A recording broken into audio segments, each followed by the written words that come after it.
예수님의 죽으심과 부활에 대해서 베드로가 복음을 전하는데 예수님이 육체로 죽임을 당하시고 영으로 부활을 하셨는데 그 영은 육체가 부활하기까지 어디 계셨을까? 하늘나라에 계셨을까?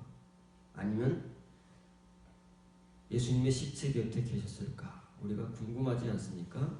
우리는 예수님의 피로 모든 죄를 사함받고 구원을 받는다고 하는데, 그래서 우리가 지옥을 가지 않고 천국을 간다고 하는데, 예수님께서 그러면 우리가 지옥에 갈 그 고통까지 다 감수하셨는가? 거기에 대한 복음이 본문에 나오는 것입니다. 베드로는 예수님께서 육체로는 죽음을 당하셨지만 영으로는 살리심을 받았습니다. 그런데 그 영을 가지고 어디에 가셨다고요? 옥으로 가셨답니다. 옥으로. 옥은 감옥입니다.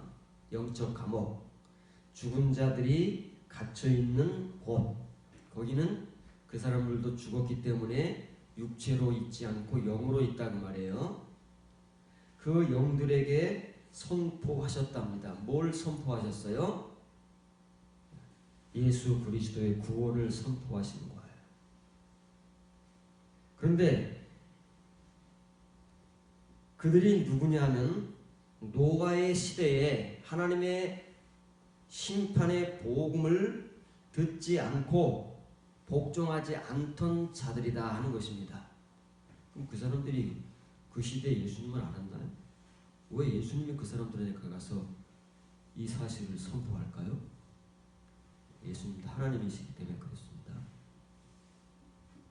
그리고 이미 창세기서부터 그리스도에 대한 복음은 다 저변에 깔려있지 않습니까? 예수 그리스도에 대한 복음은. 그래서 유대인들도 다 메시아는 아는 거예요. 다 믿고 아는 거예요. 하나님의 이 이면의 복음 은혜 가운데 들어온 사람들은 그래서 예수 그리스도를 향한 그 부활의 신앙도 갖는 것입니다. 그래서 예수님께서는 육체가 부활하실 때까지 그 영으로 이 감옥, 지옥에 있는 영들에게 가셨다는 것은 그 지옥에 함께 계셨다는 거 아닙니까? 물론 복음은 선포하시지만 그 지옥의 고통을 같이 겪었다는 거예요. 그래서 우리가 지옥을 안 간다 그 말이에요. 우리 대신 겪었기 때문에. 그런데 그 사람들은 노아 시대에 그 심판의 복음을 복종하지 않고 거절한 자들이다 그 말이에요. 그러면 예수님께서 십자가에 못 박히시기까지 얼마나 많은 사람들이 세상에 태어났다가 죽고, 그리고 하나님의 이 복음을 들었음에도 불구하고 하나님을 믿지 않고 죽은 유대인들이 얼마나 많습니까? 여러분들에게 소개해 준 바와 같이 모세 시대부터 이사야 시대를 거쳐 예레미야 시대까지 그 수많은 유대인들이 하나님의 그 복음을 선지자들이 전함에도 불구하고 불순종하고 멸망당한 그 수많은 유대인들은 왜 대상에 포함되지 않을까요? 똑같다는 말입니다.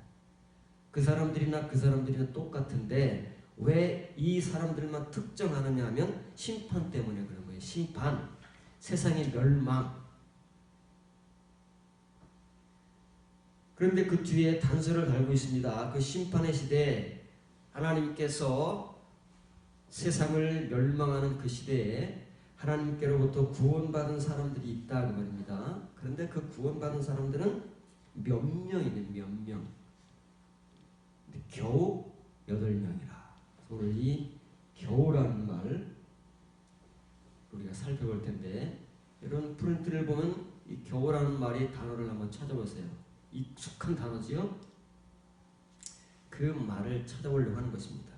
왜 하나님께서는 세상을 심판하시던 그 노아의 시대에 그 수많은 인류 가운데 왜 이 8명만 구원받을 수밖에 없었는가?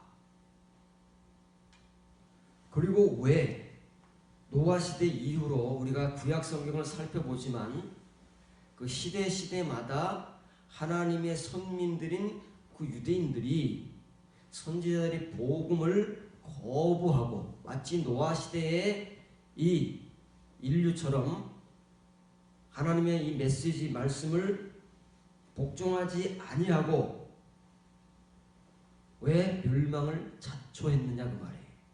그래서 노아 시대뿐만 아니라 유대인의 역사 가운데서도 유대인들이 하나님의 인내 한계를 지나서 그들을 심판하실 때에 그들 가운데 하나님의 손에 의해서 복음을 듣고 구원받은 자는 항상 겨우다 말이에요. 겨우.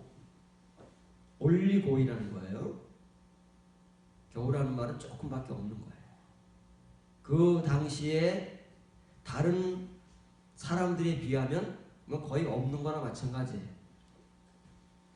그래서 오늘 우리가 살펴볼 말씀은 이 말입니다.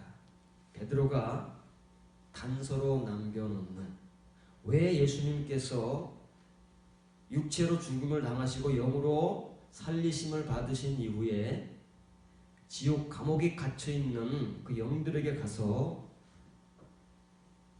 복음을 선포하셨는가? 노아 시대에 그 심판받은 영들에게 복음을 심판하셨는가? 그리고 그 시대에 노아 시대에 그 심판 하나님의 심판에도 불구하고 그 노아의 식구들만큼은 구원을 받았다는 거예요. 올리가이라는 말입니다. 올리가이는 겨우라는 말이에요. 겨우. 적다는 말이죠. 거의 없다는 말입니다. 8명이 아니라 옥토는 8명이라는 말이고 포시카이는 뭐예요? 목숨. 여기서 영혼이 아니겠지요. 목숨을 구원받은 거예요.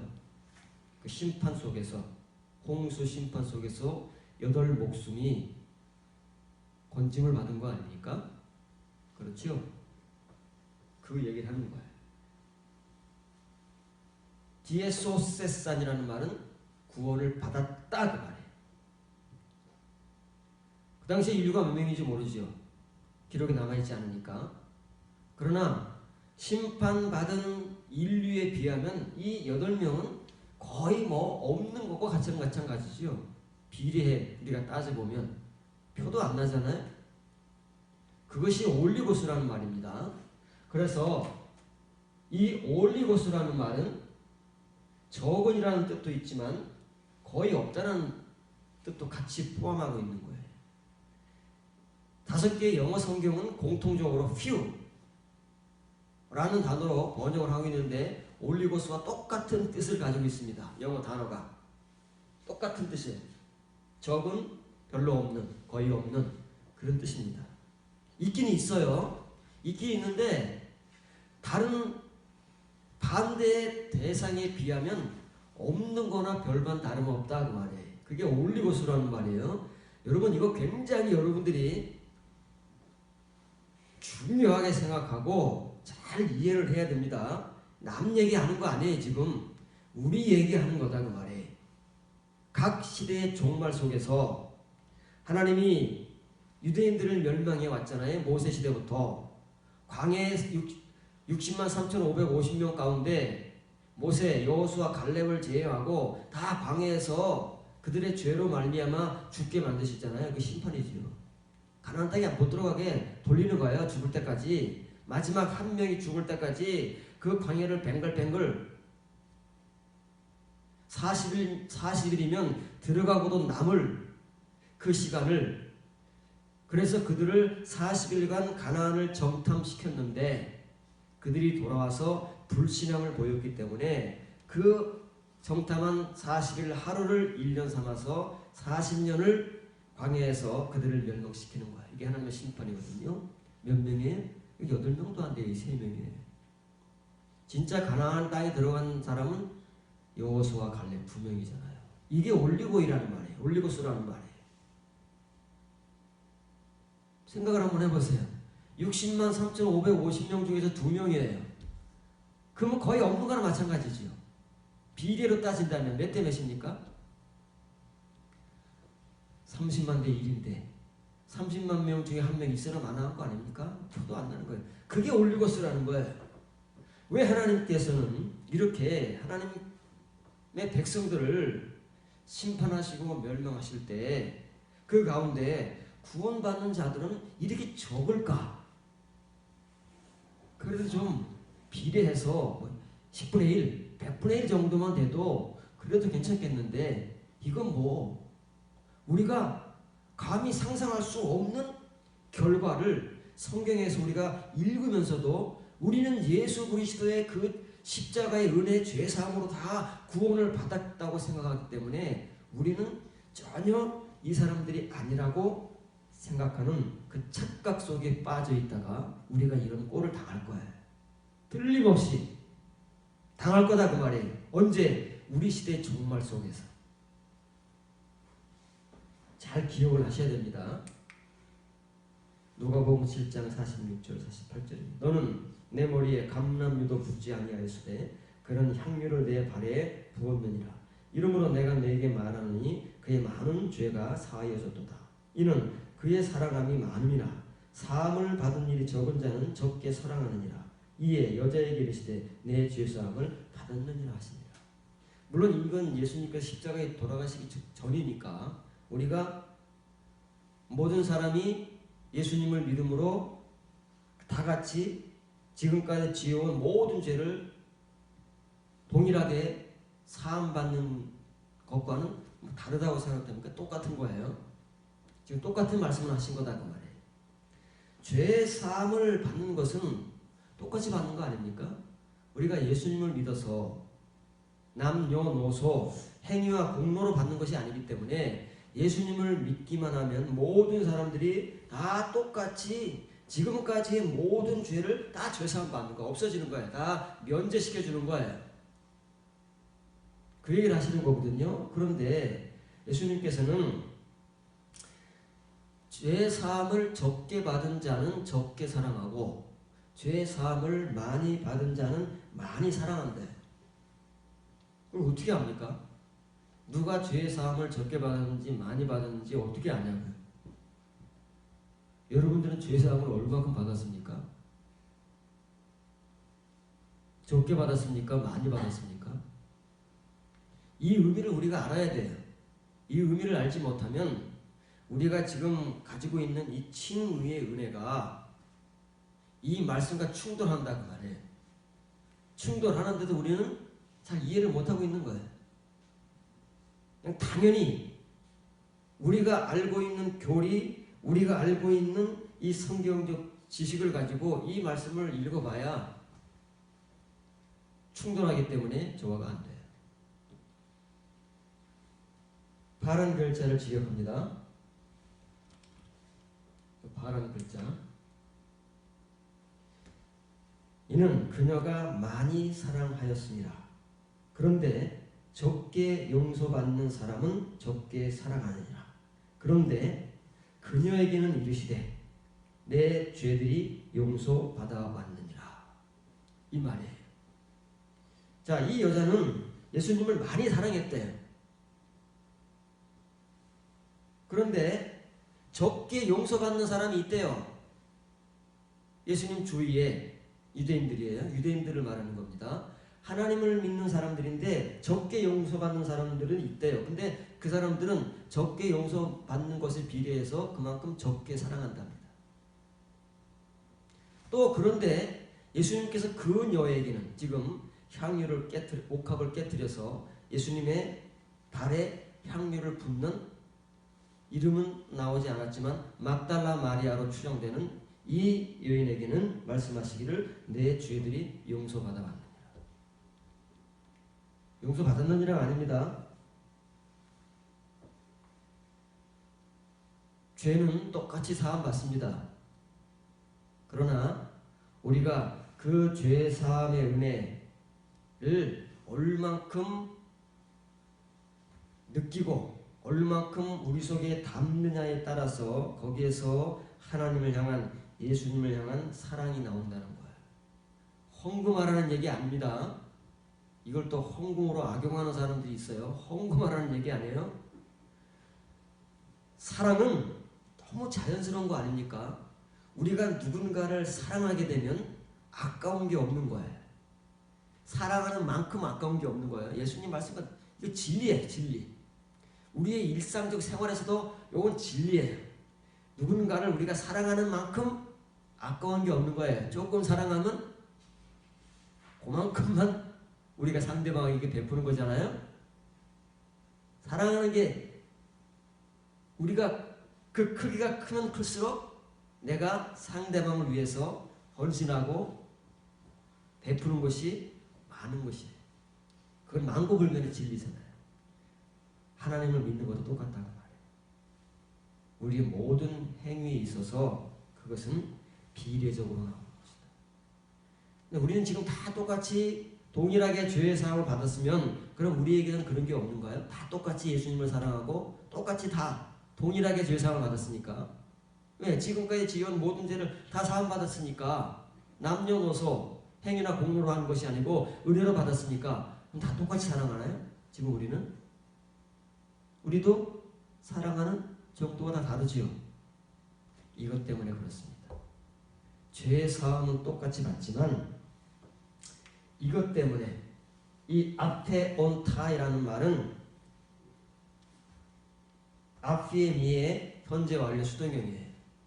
죄의 사함을 우리가 예수님을 영접하면서 은혜로 죄의 사함을 받았지만 그것은 교리인 거예요. 교리. 그 은혜를 우리가 믿음 생활을 하면서 경험과 은혜로 내 속에 담는데 그만큼 이제 하나님과 예수님을 향한 사랑이 나온다고 말해요. 칭의라도. 칭의의 은혜라도 믿음이랑 다 똑같은 게 아니라고 그랬죠. 첫째 날에 믿음이 있고 은혜가 있고 둘째 날에 믿음이 있고 은혜가 있는데 둘째 날도 돌밭에 믿음과 은혜가 있고 가시덤불밭에 믿음과 은혜가 있는 거예요. 다르다 그 말이에요.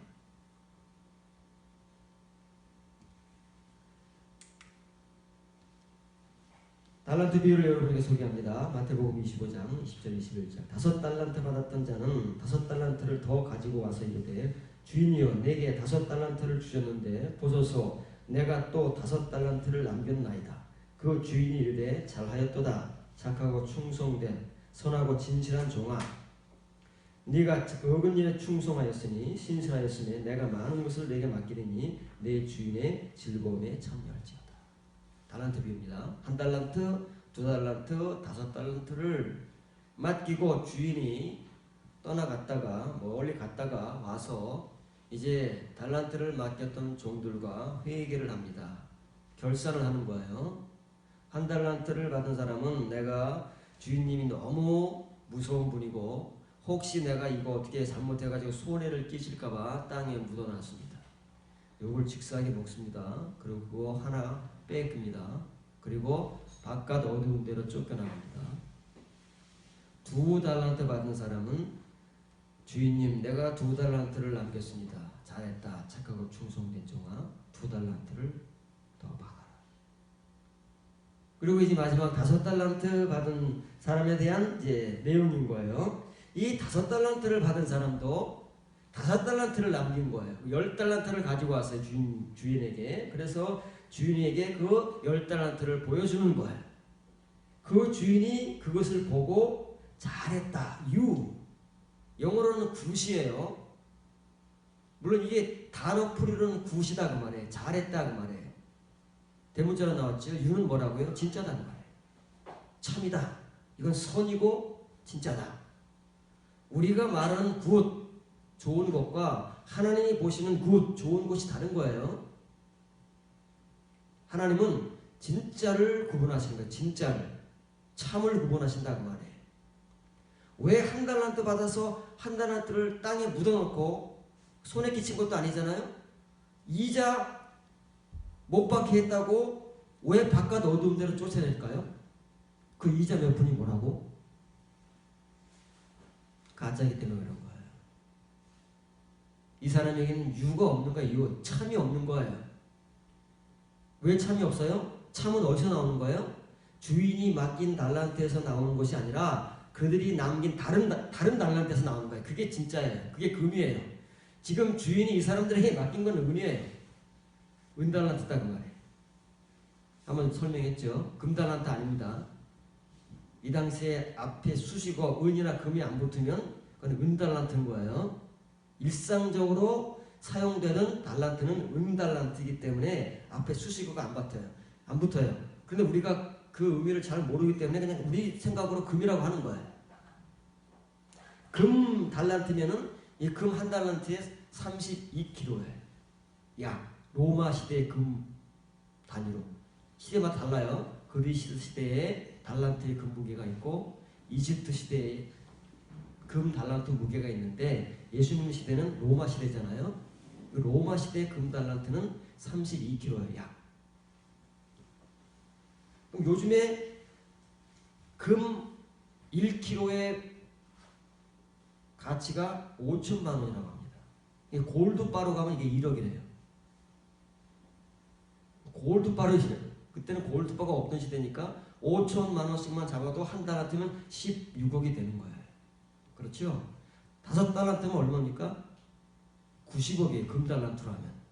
근데 이게 만약에 은 달란트라고 하면은 은 달란트는 한 달란트가 이게 이제 은 5달란트면은 6천 드라크마예요. 한 드라크마는 한 데나리온하고 똑같아요. 한 데나리온은 그 당시 일용직 근로자의 하루 일당이잖아요. 그럼 6천일 동안의 수입이에요. 하루 일당은 5만 원씩만 잡으면 3억 원이 되는 거예요. 그래도 우리에게는 큰 돈이에요. 일반 서민들에게는. 이것을 주인이 맡기고 간 거예요. 우리에게 지금 맡겨주신 거예요. 뭘? 이 달란트를, 로고스의 말씀을 우리에게 맡기신 거다 그 말이에요. 칭의의 말씀을 의뢰로 각자의 분량이 다르기 때문에 각각의 분량대로 맡기신 거예요. 만일 한 달란트를 맡은 사람이 땅에 파묻지 않고 열심히 사역해서 한 달란트를 남겼다면 똑같이 칭찬을 듣는 거예요. 칭찬은 똑같아요. 분량만 다르기 때문에 보상이 다른 거예요. 보상은 분량만큼 주는 거예요. 보상은 똑같지 않아요. 칭찬은 똑같아요. 잘하였도다 착하고 충성된 종아. 2달란트 남긴 사람에게 아유 그래? 이런 게 아니에요. 5달란트를 남긴 종을 칭찬하는 것과 2달란트를 남긴 종을 칭찬하는 것은 똑같아요. 내용은. 왜? 그 내용이 유기 때문에, 진짜를 가져왔기 때문에. 우리가 맡긴 이 로고스 말씀 은혜, 칭의의 말씀과 은혜를 통해서 우리는 이제 이면의 말씀과 은혜를 남기는 거예요. 삶을 남기는 거예요. 그것이 하나님께서 보실 때 진짜인 거예요. 그게 유예요.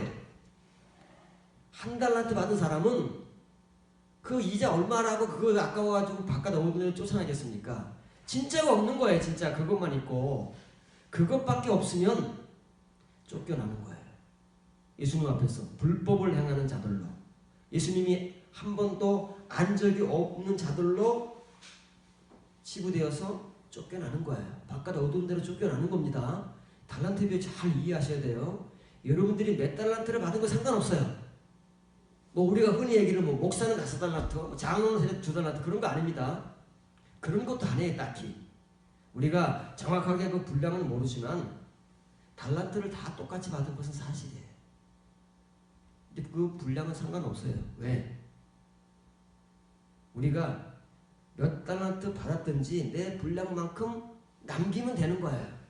그러면 우리는 하나님께 가서 똑같이 잘하였다, 충성된 착하고 충성된 종을 하고 인정받는 거예요.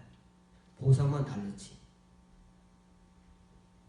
문제는 뭐냐면 우리가 받은 은혜, 우리가 지금 가진 말씀을 가지고 그것밖에는 품고 살아가지 않는 거예요. 그걸 묻어놔요. 묻어. 그냥 가르치는 대로 말하는 대로 아멘하고 전혀 우리가 그것을 유의 달란트로 남기려고 아무런 일도 하지 않고 있어요. 누가 합니까? 그걸 할 수 있는 사람만 하는 거죠. 할 수 있는 사람만 하는 것입니다. 파란 글자를 지켜봅니다. 내가 적은 것들에 신실하니 너를 많은 것들에 둘 것이다. 그 말이에요. 이제 이 말을 설명하겠습니다. 내 주인의 기쁨 속으로 들어오라. 이 사람들만이 하나님의 기쁨. 하나님의 기쁨이 뭐예요? 구약 성경적 표현으로는 하페치. 속으로 들어가는 거예요. 그게 참여하라라고 번역되는데 의미는 같죠. 자, 너희가 적은 것들에 충성하였다니 과거형이 아니에요. 이 사람들은 달란트를 가지고 다른 달란트를 남기기 시작하면서부터 그 사람들은 피스토스의 존재가 된 거예요. 피스토스 존재가 뭐예요? 그건 형용사이기 때문에 한글 번역으로는 충성되었다고 번역하지만 이거 신실하다는 뜻이에요. 이거의 명사형이 피스티스, 믿음이라는 뜻이에요. 믿음. 구약 성경적 표현은 에무나, 형용사로는 네에멘, 신실한 뜻이에요. 명사형은 신실함. 이게 믿음이에요. 믿음은 다른 게 아니에요. 신실함이다 그 말이에요. 근데 이 신실함은 어디서 나와요? 맡긴 달란트에서 나오는 것이 아니라 그 맡긴 달란트를 가지고 다른 달란트를 만들어내야 되는데 거기서 나오는 거예요. 거기서. 그것을 만들어낼 수 있는 사람들만이 피스토스의 존재가 되는 거예요. 신실한 자. 비로소 이면의 믿음을 가진 자가 되기 때문에 그 사람들이 신실한 거예요. 바울이 고린도후서 4장 2절에서 하나님께서는 어떤 사람들에게 직분을 맡겨요? 충성된 자들에게 직분을 맡기는 거예요. 그래서 믿는 자들에게 구할 것은 충성이니라 그러잖아요. 그 충성이 뭐예요? 그게 피스토스인 거예요. 신실함이에요. 믿을 만하다 그 말이에요. 근데 누가 믿을 만해? 오늘날 교회 다니는 사람 다 믿을 만해요? 목사는 다 믿을 만해요? 누가 믿을 만해요? 이런 행위를 보이는 사람이 믿을 만한 거지요. 누가 믿을 만하겠어요? 교회에서나 바깥에서나 누가 나를 믿을 만하다고 인정을 해주겠느냐고요. 여러분을 누가 믿을 만한 사람, 신실한 사람으로 인정을 해주겠느냐고요. 교회 다닌다 그러면요, 교회 집사다, 장로다, 목사다 그러면 인정을 해줍니까?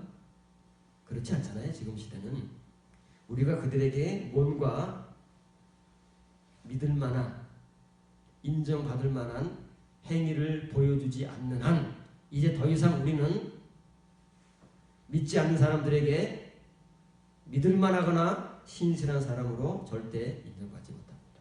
아니, 그 사람들이 인정하지 않습니다. 너무 많이 속아왔기 때문에. 그 말을 하는 거예요. 지금 누가 하나님 앞에 지금 신실한 사람이냐? 왜 하나님은 과거형을 쓰지 않고 현재형으로 야, 네가 참 적은 것들 위에 신실하구나. 그 말이에요. 에피에 에피. 적은 것이 뭐라고요? 올리가. 에피 올리가예요.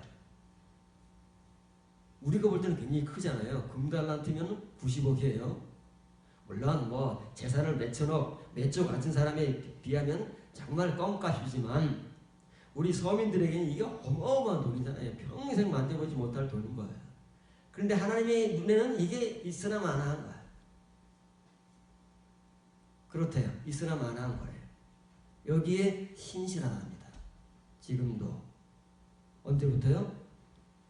그 맡기신 달란트를, 은달란트를 다른 달란트, 금달란트로 바꾸기 시작할 때부터 신실함이 시작되는 거예요. 피스토스는 시작되는 거예요.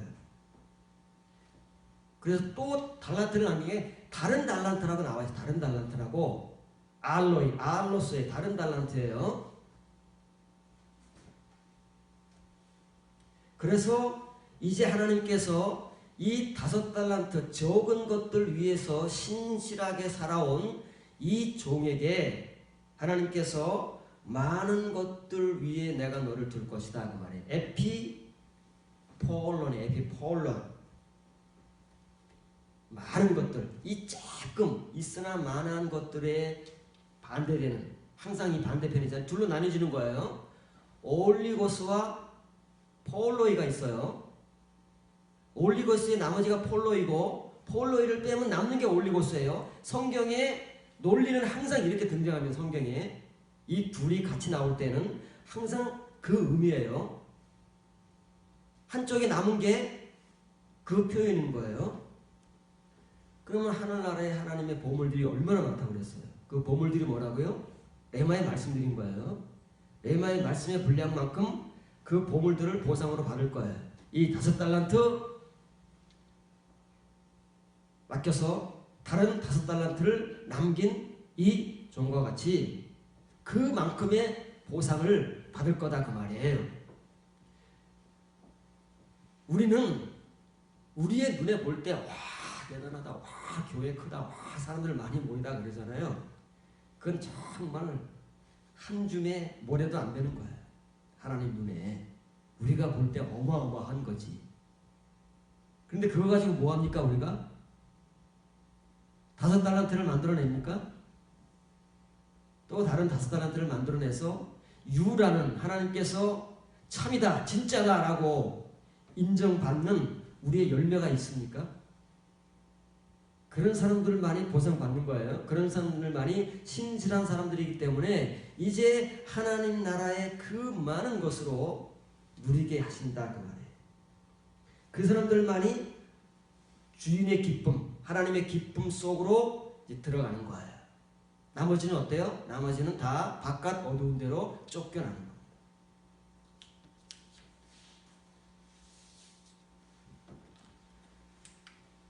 여러분들이 읽기 잘 알고 있는 말씀, 오늘도 읽지만 과연 여러분들이 얼마만큼 이 말씀을 아나기노스코를 하실지 다시 읽어보시기 바랍니다.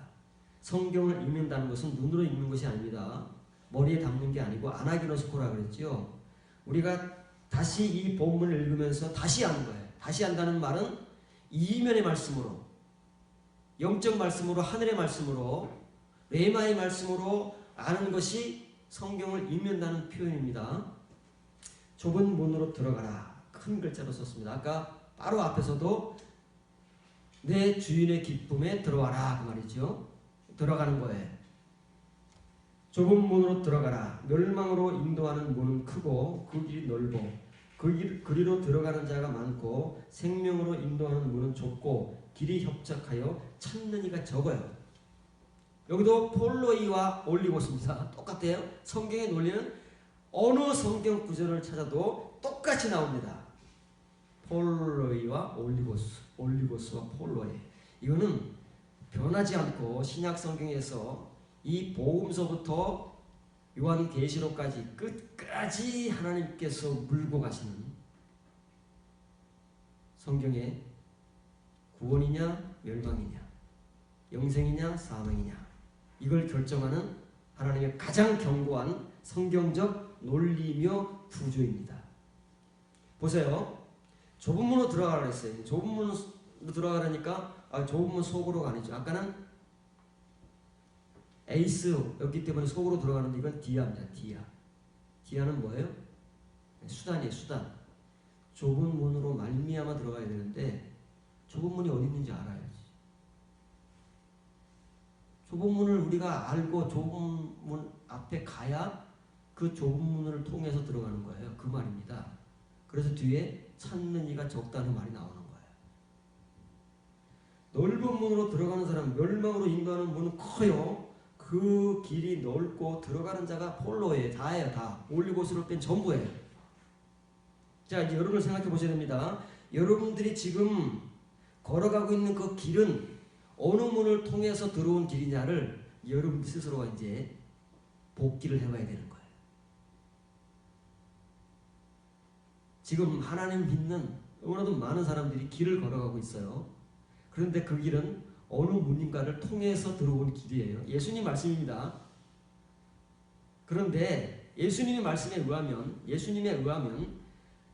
대부분의 사람, 거의 대부분의 사람들은 넓은 문으로 들어와서 그 길을 걸어가고 있는데 그 길로 가는 사람들은 너무 많아요. 거의 대부분이에요. 그런데 그 길의 끝은 어디로 뭐라고요? 멸망이래요. 이게 얼마나 역설적입니까? 지금 유대인들 보고 예수님께서 하시는 말씀이에요. 오늘 우리 보고 하시는 말씀이에요. 성경은 시대를 초월하잖아요. 살아있는 생명의 말씀이기 때문에 읽는 사람의 시대에 이 말씀을 그대로 살아 역사하는 겁니다. 오늘날 하나님을 믿는 사람들이 얼마나 많으며 예수님을 믿는 사람들이 얼마나 많겠습니까? 예수님 시대와 같이. 그런데 예수님은 그 당시 유대인들을 향해서 거의 대부분의 사람들이 넓은 문을 통해서 들어와서 그 넓은 길을 걸어가고 있는데 그 길의 끝은 멸망이다 라는 거예요. 그리고 생명의 길도 말씀해요. 뒤에 보세요. 생명으로 인도하는 문은 좁아요. 길이 좁고 협착하다는 말은 굉장히 길이 꼬불탕꼬불탕하고 막 돌뿌리가 막 쏟아나 있고 막 굉장히 가기가 어려워요. 편하게 갈 수 있는 길이 아니에요. 닦여진 길이 아니고 정말 아주 그냥 험한 길이다 그 말이에요. 그래서 찾는 이가 올리고수에 적어요. 찾는다는 말이 뭐예요? 유리스코, 발견하는 거예요. 발견하는 거. 이거 안 찾습니다. 사람들이. 발견하는 이가 올리고수다. 거의 없다 그 말이에요. 우리는 뭐라고 그래요? 다 생명을 얻었고 영생을 받았고 구원을 받았다고 주장하는데 예수님의 복음에 의하면 이 좁은 길, 생명의 길을 가기 위해서 먼저 좁은 문을 통해서 들어가야 되는데 그 좁은 문을 발견하는 사람이 거의 없다. 어디 있는지 여러분 아십니까? 여러분 좁은 문을 통해서 들어온 사람들입니까? 좁은 길을 가고 있습니까? 거기에서 우리의 마지막이 결정되는 겁니다. 예수님 말씀에. 그래서 지금 예수님은 이 말씀하는 거예요. 올리고 이 적다 말이죠. 응? 누가 적어요? 유리콘테스. 현재 분사. 지금 예수님 시대에 이 좁은 문을 찾고 있는 사람들이 거의 없다 그 말이에요. 쬐끔이다 그 말이에요. 노아 시대 8명, 모세 시대 3명, 예수님 시대는 몇 명이 될까요? 우리 시대는 몇 명이 될까요? 우리가 말씀을 성경대로 읽고 성경대로 받아들이지 않으면 그 손에는 우리에게 있는 것이지 다른 사람에게 있는 게 아니에요. 바로 저와 여러분에게 직결되는 것이지 다른 사람들에게 있는 게 아니다 그 말이에요. 왜? 이 말씀은 예수님께서 누구를 위해 하시겠어요? 예수님을 위해 하시겠어요? 그 당시에 하나님을 믿는다고 하는 유대인들을 위해서 향해서 하시겠어요? 오늘날 이 말씀을 누가 읽어야 돼요? 우리같이 구원받지 않은 다른 사람들이 읽어야 돼요? 아니면 우리가 읽어야 되는 거예요? 잘 보시고 잘 결정을 하시고 여러분들의 그 시간이 헛되지 않기 위해서 여러분들의 마지막이 멸망이 아니고 생명이 되고 영생이 되기 위해서 여러분들의 그 생명을 담보해 줄 좁은 문을 찾으시라고요. 찾아야 발견하죠. 찾는 사람만이 발견하는 겁니다. 그런데 발견하기는 그냥 찾지도 못하고 있고 그냥 인도하는 대로 그냥 아멘하고 따라가는 대부분의 폴로이들이 내가 가고 있는 이 길이 넓은 문을 통해서 들어온 길인지 좁은 문을 통해서 들어온 길인지 어떻게 알겠느냐고요. 다 아멘하고 좋고 할렐루야 하고 있는데 이 말씀을 아나기노스코 하는 사람만이 들려지는 것이고 읽혀지는 거다 그 말이에요. 그래서 어떤 사람은 직접적으로 궁금할 거 아니겠어요? 예수님께 이런 말씀 자꾸 하시니까 궁금합니까? 안 궁금합니까? 궁금해야 정상이에요. 오늘 우리도 궁금해야 정상인 거예요.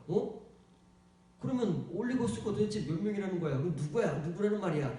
이런 의문을 갖는 게 정상인 거예요. 그래서 이제 유대인들 가운데 그런 사람이 나오는 거예요. 성경에는 그런 사건도 그런 스토리도 기록되어 있는 거예요. 누가복음 13장 24절 25절입니다. 어떤 사람이 여짜오되 주여 구원을 받는 자가 적습니까? 올리고입니까? 예수님께서 그들에게 이르시되 어떤 사람이 물어봤는데 왜 그들에게 대답하실까요? 이것은 그 어떤 사람의 문제만이 아니라 그 어떤 사람을 포함한 그 당시 모든 유대인들의 문제이기 때문에 물어보기는 그 한 사람이 물어봤지만 대답의 대상은 전부 다 그 말이에요. 그렇죠? 이 올리고이만 아니라 폴로이도 포함한 전부 다 그 말이에요. 우리 전부 다 그 말이에요.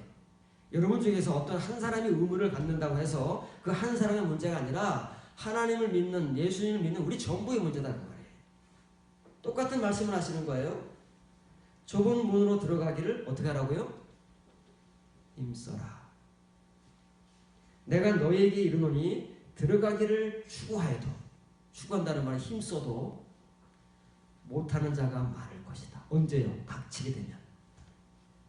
닥치면 기회도 없다는 거예요.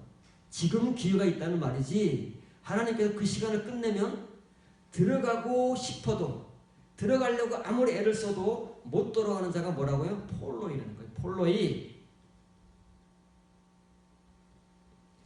집 주인이 일어나 문을 한 번 닫은 후에 너희가 밖에 서서 문을 두드리며 주여, 한 번만 했지만 이거 두 번입니다. 주여 주여.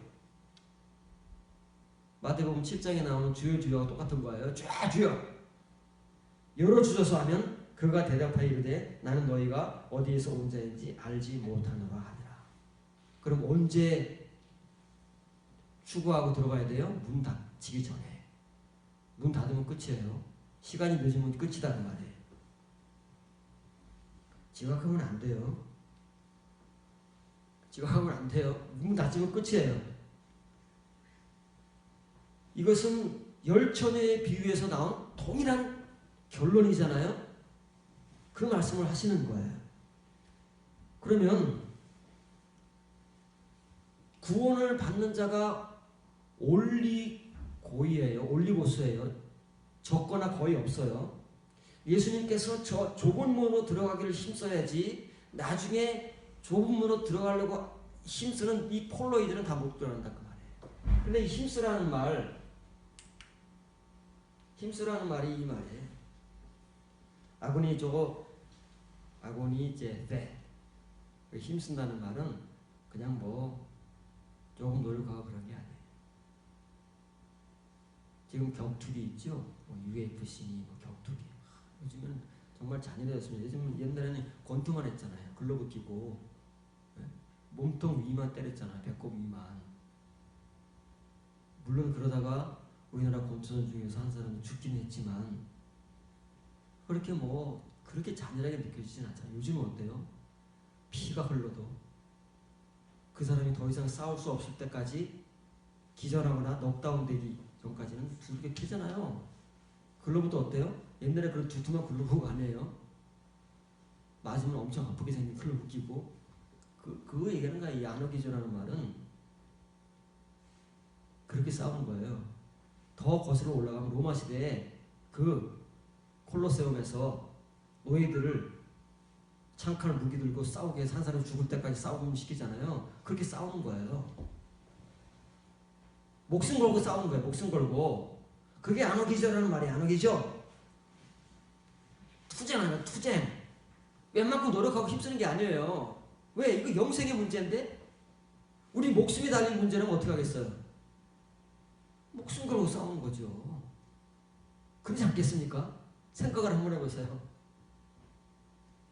물에 빠졌는데 그 물에서 살아나기 위해서는 우리가 할 수 있을 때까지 발버둥 치는 거 아니겠어요? 배가 기울어서 물이 꽉 찼어요. 어떻게 해요? 우리 힘으로는 못 빠져나오는 거예요. 그러니까 우리 힘이 다 빠질 때까지 죽기 살기로 발버둥 치는 거 아니겠습니까? 그래도 못 빠져나오고 죽을 수 있는 거예요. 불행하게도. 이게 바로 예수님께서 말씀하시는 아고니조라는 말이에요. 큰 글자로 썼잖아요. 이렇게 하지 않으면 못 들어가는 거예요. 그래서 소수인 거예요.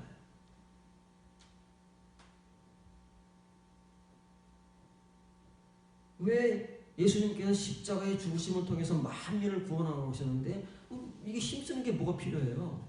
은혜로 구원받고 행위나 공로 없이 구원받고 영생에 이르는데 왜 예수님께서 이런 말씀을 하시겠느냐고요? 십자가에 돌아가시 전이니까요? 우리가 자꾸 이런 말씀들을 아나기노스거나 하지 않으면 지금까지 우리가 알고 있던 지식으로만 말씀을 계속 읽으면 계속 그 말씀이지 다른 말씀이 없어요. 다른 내용. 여기서 우리가 진짜 발견해야 될 아나기노스코는 없는 채 그냥 성경 구절을 읽는 것으로 반복되고 그냥 우리 머릿속에 암송되는 것은 있어요. 조금 새롭게 느껴지는 것은 있지만 이렇게 이면의 말씀으로 바꿔지는, 다른 달란트로 바꿔지는 역사는 없다 그 말이에요.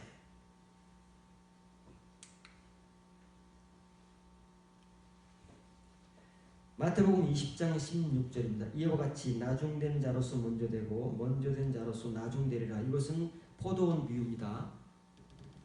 오전 9시부터 저녁 5시까지 일을 하잖아요. 6시까지. 그러면 주인이 한 데나리온 주겠다고 약속해서 이제 9시에서 일꾼들을 부르고 12시에도 일꾼들을 부르고 오후 3시에도 일꾼들을 불러서 이제 하루의 일과가 끝난 다음에 임금을 지급할 때 먼저 온 자부터 주지 않고 맨 나중에 온 자부터 한 데나를 주잖아요. 그러니까 오전 9시 일 시작할 때 온 사람들은 와, 저 오후 3시에 온 사람도 한 데나를 주니까 우리는 최소한 뭐 2데나리온 주지 않을까? 왜? 일도 그 사람들보다 몇 배를 했어요? 3배, 4배를 했으니까. 그런 기대를 가졌는데 자기들에게도 한 데나리온을 주잖아요. 기분이 좋겠어, 나쁘겠어요? 불공평하잖아요. 불평등이잖아요. 그래서 이제 따지잖아요. 아니 왜 저 사람들을 한 데나리온을 주면서 왜 우리도 한 데나리온밖에 안 줍니까? 그 주인이 뭐라 그래? 내가 약속이 한 데나리온인데 내 것까지 내가 노이즈로 주는데 내가 나쁘냐?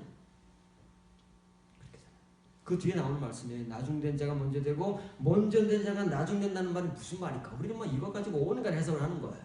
온갖 해석을 다 해요. 왜? 뒤에 말씀이 없기 때문에.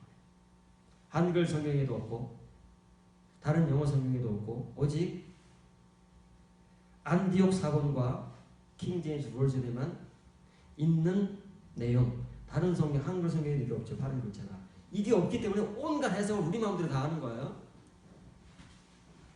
뒤에 뭐 있어요? 부름받은 자들은 많으나 택함 받은 자들은 적으니라. 이거는 부름받은과 택함 받은 자들의 비유지 이것은 구원의 비유가 아니다 그 말이에요.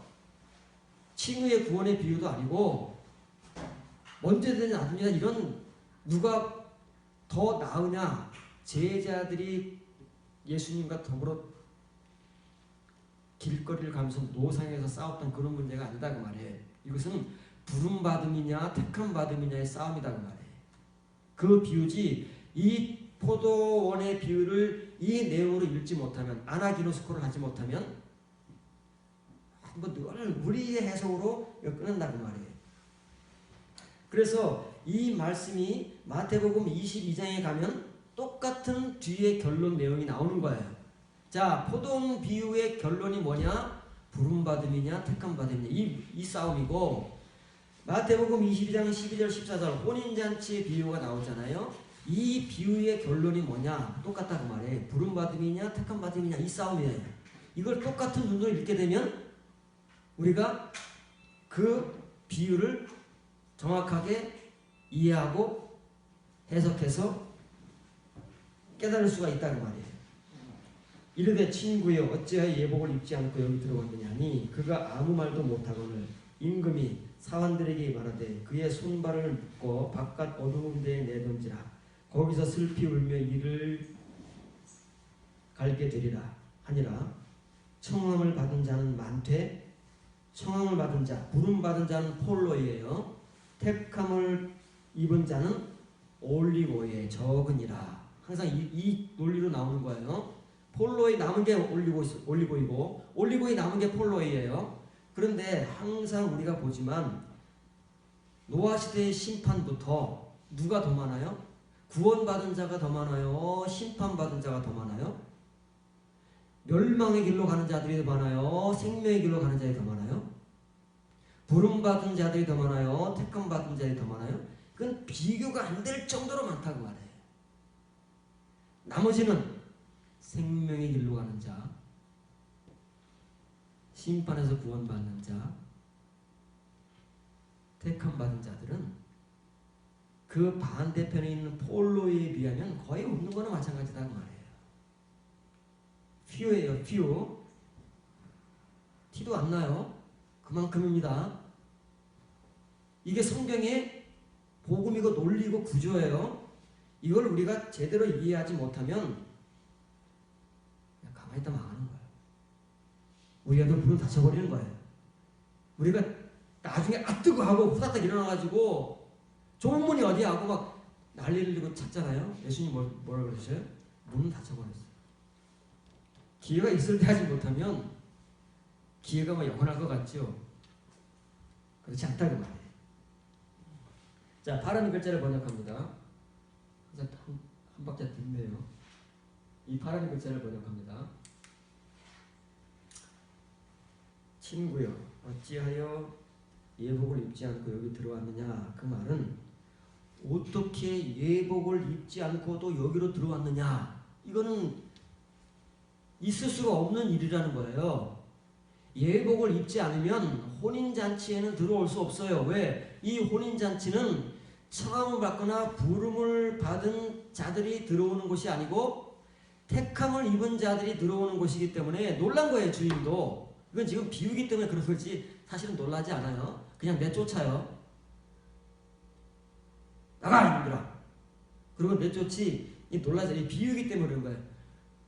근데 이게 지금 우리가 놀랄 일이다 그 말이에요. 아니 어떻게 예복도 안 입고 들어왔어? 혼인잔치는 더 엄격한 거예요. 이것은 생명의 문제이기 때문에 아무나 못 들어오는 거예요. 여기는 택함을 입은 자만 들어오는 거예요. 그런데 택함을 입지 않고 부름받은 자가 들어와 있는 거예요. 주인이 보고서 그때는 안 놀라지만 비유이기 때문에 놀랐다고 지금 표현을 하는 거예요. 우리가 놀라야 돼요. 우리가. 지금 예복을 입지 않고 있는 우리가 놀라야 된다고 말이에요. 아니 예복을 입지 않고도 어떻게 들어왔느냐? 하니 뭐라 그래요? 그가 한글 번역으로는 아무 말도 못하거늘 유구무니온을 그렇게 써있지만 이 말씀은 그 사람에게 그때는 재갈이 물리는 거예요. 재갈이 물린다는 건 말은 뭐예요? 자기 마음대로 무슨 말을 하고 싶어도 못하는 거예요. 유구무원이 아니라 말을 못하도록 재갈이 물려있다는 말이에요. 주여 주여는 그래도 언제 하는 거예요? 쫓겨날 때 할 수 있는 쫓겨날 때. 이 엄중한 자리에서는 자기가 하고 싶은 말도 못해요. 확 재갈을 물려버리기 때문에. 이게 바로 혼인잔치이고 하나님의 천국이고 영생의 자리이고 심판의 자리인 거예요. 그냥 여러분들 눈으로 읽지 마세요. 이거 아나기노스코를 반드시 해야 되는 거예요. 여러분들이. 이게 요한계시록의 어린 양의 결혼식이잖아요. 요한계시록 19장에 나오는 어린 양의 결혼식인 거예요. 결혼식이 있어야 잔치가 벌어지잖아요. 그게 혼인잔치인 거예요. 잔치가 벌어지는데 거기는 누구만 참여한다고요? 빛나고 정결한 세마포를 입었는데 그 빛나고 정결한 세마포가 뭐라고요? 성도들의 디카요 마타, 성도들의 공의로운 행위들이더라 말이잖아요. 그게 없다는 거예요. 부름받은 자들에게. 칭의의 은혜자들에게는 그 공의 행위가 나오지 못한다는 거예요. 신실하지가 않다는 겁니다. 신실할 수가 없다는 거예요. 이거 성경적으로 다 맥락이 갖다 맞춰지는 거예요. 우리가 그렇게 이면의 복음으로 성경을 읽으면은 다 이렇게 구슬이 깨지듯이 이게 다 깨지는 거예요. 따로따로 떨어져 있는 것 같지만. 문제는 뭐냐면 이 말씀은 예수님 시대 예수님께서 그 시대의 유대인들에게 하신 말씀이지만 그럼 우리에게는 필요 없습니까? 우리는 다 구원받은 사람이니까 이거 안 읽어도 되나요? 성경에서 뺄까요? 왜 우리가 지금도 이것을 살아있는 하나님의 말씀이라고 읽고 전하고 배울까요?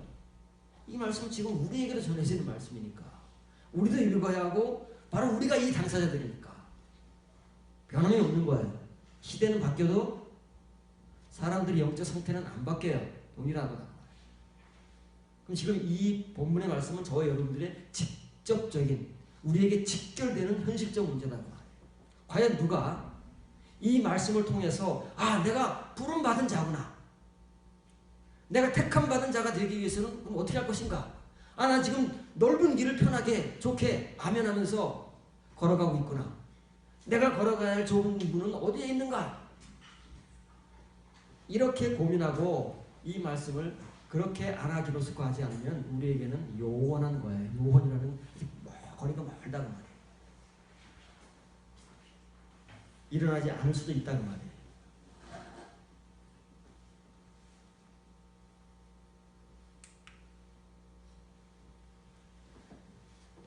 그럽니다. 베드로전서 2장 6절 7절입니다. 그러므로 너희가 이제 여러 가지 시험으로 말미암아 잠깐 근심하게 되지 않을 수 없으나 오히려 크게 기뻐합니다.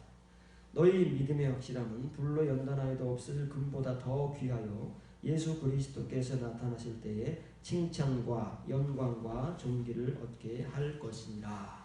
이것도 벌써 몇 번 보는 거죠. 자, 오늘 또 아나기노스콜 한번 해보세요. 여러분들의 분량껏, 수준껏 아나기노스콜을 한번 해보는 거예요. 늘 성경을 그렇게 우리가 읽어야 되는 거예요. 그러면 오늘 본문에서는 뭘 보려고 하느냐면 다른 내용으로 몇 번 살펴봤지만 오늘 우리가 살펴볼 주된 내용은 이 올리고스와 관계된 말이고 그 단어가 본문에 나오기 때문에 그래요. 그런데 지금까지는 이 올리고스, 올리고이가 사람과 관계로 나왔잖아요. 적으냐 많으냐. 그렇죠? 근데 이것은 시간과 관계에서 나올 때 잠깐이라는 말, 잠깐. 잠깐이 올리고스예요. 자, 본문을 직역합니다.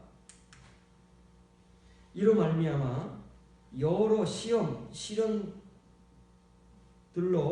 말미암아 지금은 잠깐 고통을 당해야만 할지라도 크게 기뻐하라.